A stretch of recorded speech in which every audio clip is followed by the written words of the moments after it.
Good morning. Home science विषय के इस यूट्यूब चैनल पर सभी का स्वागत है। सभी के स्वस्थ एवं उज्जवल जीवन की कामना करते हैं। मैं doctor Jyoti Sachan, assistant professor SMM government girls college Bhilwara. यह जो वीडियो हम देख रहे हैं आज हम पुनः अध्ययन करने जा रहे हैं टिश्यूज़ के वर्गीकरण का या ऊतकों के वर्गीकरण का। इससे पहले के वीडियो में आपने अध्ययन किया था टिश्यूज़ के बारे में, टिश्यूज़ के क्लासिफिकेशन। क्योंकि ये क्लासिफिकेशन काफ़ी लंबा है, इसलिए टिश्यू के जो चैप्टर के वीडियो कई पार्ट्स में बनाए गए हैं। तो जो आप देख रहे हैं ये टिश्यू का 8वां पार्ट आप देख रहे हैं और टिश्यू क्लासिफिकेशन का ये अंतिम भाग है। टिश्यू के क्लासिफिकेशन में आपने अध्ययन किया था कि टिश्यू जो है मुख्य रूप से 4 तरह के हैं: connective tissue, epithelial tissue, muscles tissue और नर्वस टिश्यूज़।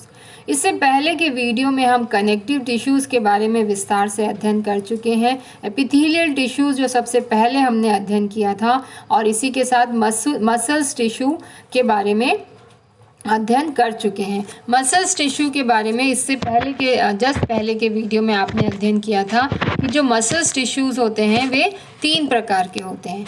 उसमें हमने अध्ययन किया था कि रेखित पेशी, अरेखित पेशी और हृदय पेशी के बारे में आपने अध्ययन किया था। आज हम अध्ययन करने जा रहे हैं बहुत ही महत्वपूर्ण टिश्यू है जिसका नाम है तंत्रिका ऊतक या नर्वस टिश्यूज़।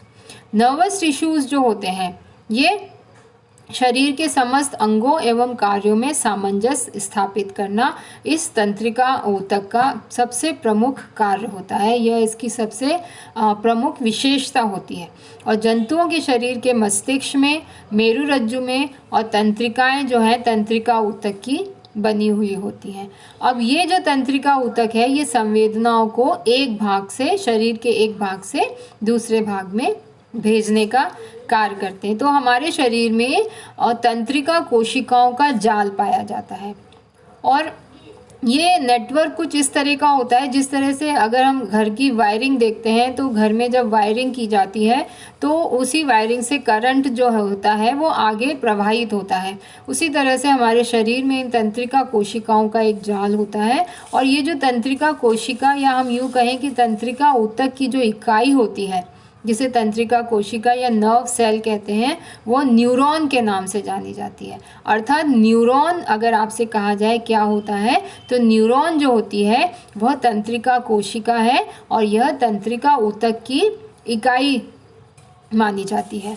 तो इस प्रकार से यह जो न्यूरॉन है ये न्यूरॉन जो है आपस में जुड़ते जाते हैं और तंत्र का जो संपूर्ण तंत्रिका तंत्र का निर्माण करते हैं। तो यह जो न्यूरॉन का जो चित्र आप यहाँ पर देख रहे हैं यह एक सेल है, तंत्रिका सेल है। और तंत्रिका जो कोशिका होती है वो शरीर में पाई जाने वाली जितनी भी कोशिकाएं हैं उनमें सबसे लंबी कोशिका होती है। ये आप हमेशा याद रखें कि न्यूरॉन जो है यह वह कोशिका है जो शरीर के अंदर पाई जाने वाली सबसे लंबी कोशिका है और इसे तंत्रिका कोशिका कहा जाता है। अब इस चित्र को आप ध्यान से देखिए। इस चित्र में आप देखेंगे कि इस तंत्रिका कोशिका को पुनः 3 भाग आपको दिखाई दे रहे हैं। प्रथम जो है ये कोशिका काय है जिसके अंदर न्यूक्लियस या केंद्रक आपको दिखाई दे रहा है और इसमें जो धागे के समान संरचनाएं दिखाई दे रही हैं इसे डेंड्राइट्स कहा जाता है। इसके बाद जो पीला भाग आपको दिखाई दे रहा है इसे एक्सॉन कहते हैं।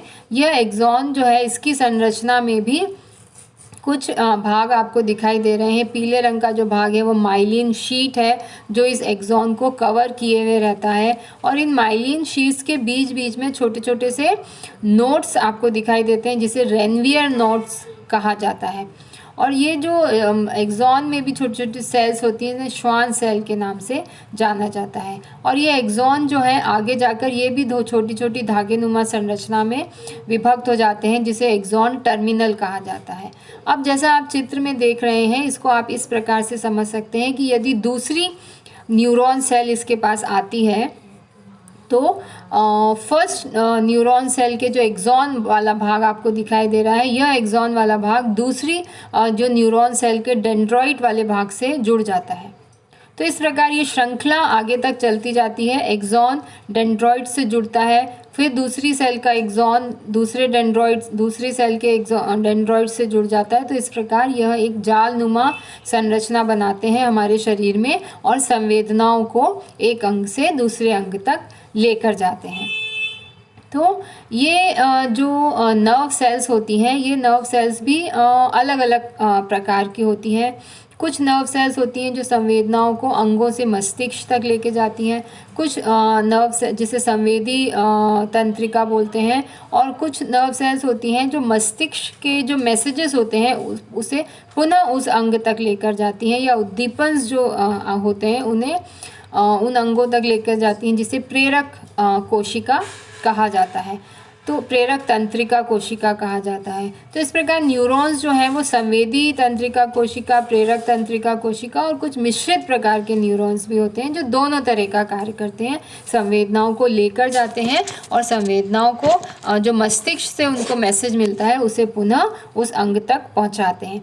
इसको आप इस तरह से समझ सकते हैं कि जैसे यदि आप हमने किसी गर्म चीज़ को छू लिया है, या त्वचा पर कोई कांटा या तिकोनी जो चीज़ है वो चुभ गई है, तो आपने देखा है कि तुरंत हम उस गर्म चीज़ से अपने हाथ को हटा लेते हैं। तो ये इतना फास्ट जो मैसेज है वो ये तंत्रिकाएं लेकर जाती हैं मस्तिष्क में, और मस्तिष्क हमें मैसेज देता है कि हमें उस गर्म चीज़ से अपना हाथ हटा लेना है। तो इस प्रकार से संवेदनाओं को ले जाने का कार्य जो है ये तंत्रिका तंत्र करता है। अब ये जो सेल्स, न्यूरॉन सेल के बारे में हम अध्ययन कर रहे थे, तो उसके 3 मुख्य भाग हैं। साइटोन जो है तंत्रिका कोशिका का मुख्य भाग है, जिसमें कोशिका द्रव होता है और केंद्रक होता है, और इसमें कई प्रोटीन युक्त कण भी पाए जाते हैं, जिसे निसल्स कण के नाम से जाना जाता है।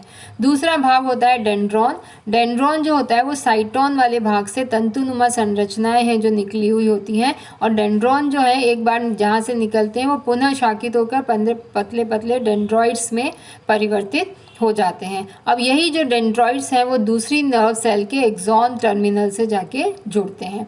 तो एक्सॉन जो होता है ये साइटन वाला जो भाग है, साइटन से शुरू होता है, बहुत पतली लंबी तंत्रिका तंतु इसमें से निकलती है, और इस एक्सॉन भाग में जैसा कि चित्र में आपने देखा था कि माइलिन शीट इसके ऊपर पाई जाती है, इसके साथ ही साथ रेनवियर नॉड्स भी पाए जाते हैं, और इसका जो अंतिम भाग है उसे एक्सॉन टर्मिनल के नाम से जाना जाता है। अब यह जो एक्सॉन टर्मिनल है, तो जो संवेदनाएं हैं या आवेग या स्टिमुलस जो होते हैं वे इसी एक्सॉन से होते हुए आगे दूसरी जो नर्व सेल के डेंड्रॉइड्स तक अपनी संवेदनाओं को पहुंचाते हैं, फिर डेंड्रॉइड से पुनः दूसरी सेल के द्वारा एक्सॉन तक पहुंचाया जाता है। तो इस प्रकार ये संरचना या जाल जो है पूरे शरीर में कार्य करती है और संवेदनाओं को मस्तिष्क तक पहुंचाती है। तो इस प्रकार ऊतक का जो अध्ययन हम कर रहे थे पिछले विगत कुछ वीडियोस में, तो ऊतक के क्लासिफिकेशन का ये अंतिम वीडियो है जिसमें हमने अध्ययन किया था कि तंत्रिका ऊतक जो है वे क्या होते हैं। तंत्रिका ऊतक की जो इकाई है न्यूरॉन जिसे कहा जाता है, उसकी संरचना किस प्रकार की है। तो इसकी संरचना का जो ड्रॉ आपको करना है कॉपी में, और इससे संबंधित इस चैप्टर से संबंधित जो नोट्स हैं वे आपको यहाँ बनी हुई स्लाइड से आपको उसके नोट्स बनाने हैं। धन्यवाद।